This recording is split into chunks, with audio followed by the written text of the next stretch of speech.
नमस्कार.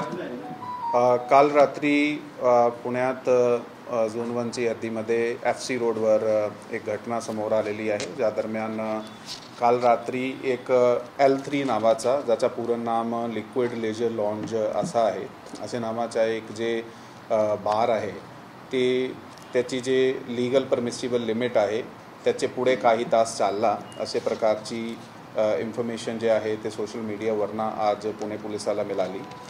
हा जे बार आहे त्याच्या 2 ओनर आहे, संतोष विठ्ठल कामठे आणि सचिन विठ्ठल कामठे. हा दोघांनी हा अग्रीमेंट करून पुढे 3 लोकांना रेंटवर दिला होता. रवी महेश्वरी, उत्कर्ष देशमाने आणि योगेंद्र गिरासे. हा तिघे माणसाने हा जून महिन्यापासून हे सुरू केला, ते ऑपरेशनल केला होता.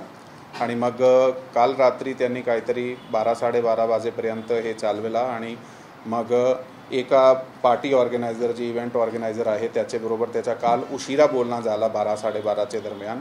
त्यांना काही सांगितलं की त्यांना काही तरी 40-50 लोकांना घेऊन एक पार्टी अरेंज करायचे. तर त्याने त्याला होकार दिला. मग ते लोक रात्री उशिरा त्यासाठी पार्टी करण्यासाठी त्या ठिकाणी पोहोचले. त्यांनी ठराविक असे केला की जे मेन एंट्री त्यांनी बरोबर 1 ते 1:30 वाजताच्या दरम्यान बंद केली. यामुळे असा एक त्यांनी आय वॉश केला की जे बार आहे ते बंद करण्यात आलेलं आहे. परंतु त्यांनी त्या मोठी बिल्डिंग आहे त्याचे पाठीमागचा जे दार होता ते दार उघडून ठेवला, ज्यामुळे ते जे पार्टी अटेंड करणारे मुले होते ते ये जा करू शकतात, अशा प्रकारचं त्यांनी प्लॅनिंग केली होती.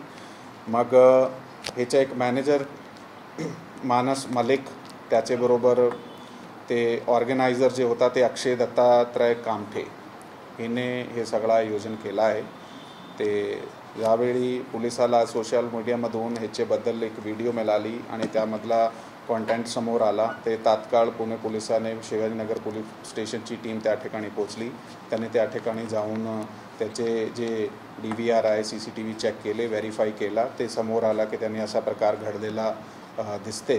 मग त्यांना आता पोलीस स्टेशनला त्या लोकाला आणलं आहे आणि त्याच्याकडे जे इन्व्हेस्टिगेशन आहे, विचारपूस सध्या चालू आहे.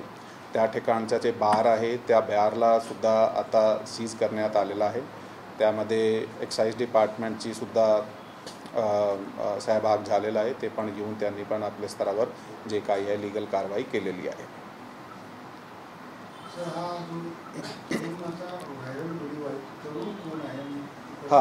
त्यामध्ये एक व्हिडिओ असा दिसते की ज्यामध्ये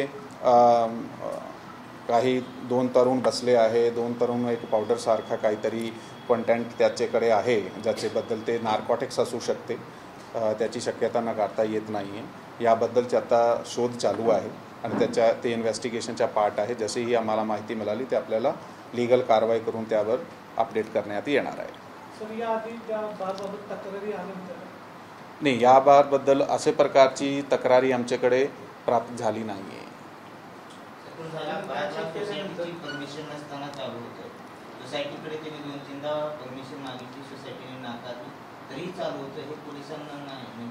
आमच्याकडे तसे प्रकारची तक्रार प्राप्त झाली नाही. परंतु ते एकदा आम्ही त्याची परमिशन नेमकी कधी मिळाली आहे, आता सांगण्याप्रमाणे काही दिवसापूर्वीही त्यांना मनपाकडून ते परमिशन मिळाली होती त्या ठिकाणी चालू करण्याची.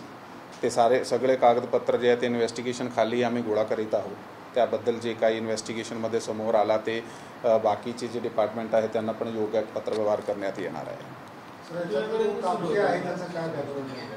तो असे प्रकारचे जो मूळ मालक आहे, आपण म्हणता मूळ मालकाचा हॉटेल व्यवसायाचा, असा रेस्टॉरंट बार वगैरेचा काम आहे. पण त्यांनी शक्यतो ते रेंटवर दिले आहे. सुरुवातीपासूनही आधी दुसऱ्या पार्टीला दिला होता, आता हा तिघाला दिलेला आहे. ह्यांनी पण पुढे अशा प्रकारचे ऑर्गनायझर जे इव्हेंट मॅनेजर्स सारखे असतात ते त्यांना आता रात्री 12-12:30 वाजता पुढे हँडओव्हर केला. आणि दुसरा गुन्हा जो दाखल झाला आहे तो NDPS नुसार दाखल झाला आहे की नॉईज पोल्युशन किंवा व्हायोलेशन केलेत परमिसिबल लिमिटच्या पुढे जाऊन ते चालवल्याबद्दल याचा दाखल झाला आहे. हो, सध्या आता जे गुन्हा दाखल करीत आहोत आम्ही त्यामध्ये भारतीय दंडसंहिताच्या 188 कलमचे खाली आम्ही दाखल करीत आहोत। त्याचबरोबर महाराष्ट्र दारूबंदी अधिनियम 1959 याचे खाली आम्ही 65E ची जे कलम असते त्याचे खाली गुन्हा दाखल करीत आहोत। तसाच BP ॲक्टचा 33(1)W कलम हे लावण्यात आलेली आहे। हा प्रोसेस सध्या गुन्हा दाखल करण्याची चालू आहे। त्याचबरोबर नॉईज पोल्युशनचे जे कलम आहे त्याची व्हेरिफिकेशन एक बार करून त्याचे खाली पण ते कारवाई केली जाणार आहे। नार्कोटिक्सबद्दल एकदा व्हेरीफाई करणे गरजेचं आहे। त्या व्हिडिओची व्हेरिफिकेशन आम्ही तिथले DVR CCTV जे जप्त केले आहे तिथून व्हेरिफिकेशन करून आणि कोण तरुण बसले होते त्याच्याकडे एकदा व्हेरीफाई करून त्याच्यावर जे काही समोर आला तथाप्रमाणे ते कारवाई केली जाणार आहे। जसं आपण मला विचारलं आहे की रात्री आम्ही ब्रीफिंग करून जे आहे अधिकारी आणि अंमलदाराची ड्युटी लावली असते की 1:30 वाजता बरोबर जे आहे ते एस्टॅब्लिशमेंट बंद झाली पाहिजे। ते तसे प्रकारचं जर काही कुठे पोलिसाकडून हलगर्जीपणा करण्यात आलेला आहे त्याच्याबद्दल आम्ही कारवाई करीत आहोत। आम्ही 2 बीट मार्शल्सला सस्पेंड केलं आहे सध्या आणि जे काही अधिकारी त्यासाठी कडून त्यांना बेजबाबदारपणा ज्या केअरलेसनेस काही झालेली आहे की त्यांनी वेळेवर जाऊन चेक केला नाही किंवा ते त्या ठिकाणी त्याचं लक्ष चुकलं आहे त्यासाठी डिफॉल्ट रिपोर्ट्स वगैरे सिनियर ऑफिसर्सला पाठवण्यात येत आहे आणि थँक्यू।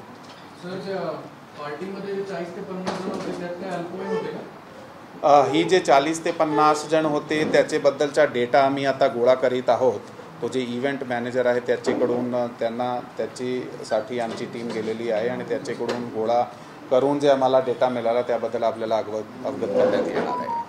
पुढचा दरवाजा बंद करून मागच्या बाजूने काही सुरू होतं असं काही आहे का? हो, असाही जसं मी सांगितलं की त्यांनी समोरचा जी मेन एंट्री होती ते 1 ते 1:30 वाजेच्या दरम्यान बंद केली आणि मग एक आय वॉश सारखा एक एन्व्हायरमेंट तयार करून त्यांनी मागच्या बिल्डिंगची जे छोटा दरवाजा मागचा आहे तिथून ते एंट्री वगैरे केली होती। ते किती मजले वापरत होते? परमिशन किती होती? किती मजले वापरत? ते आता मनपाने त्यांना किती नेमकी परमिशन दिलेली आहे आणि नेमका त्यांनी एक्स्ट्रा काही बांधकाम केलेलं आहे तिथे ज्या स्ट्रक्चर्स उभे केले आहे त्याबद्दल तफ्तीश चालू आहे आणि ते पण आम्ही माहिती अपडेट करून देतो आपल्याला। थँक्यू। जय हिंद, जय महाराष्ट्र।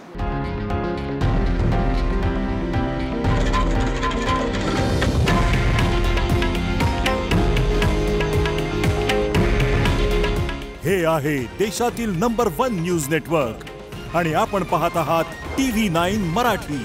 काळजी तुमची, हित महाराष्ट्राचं।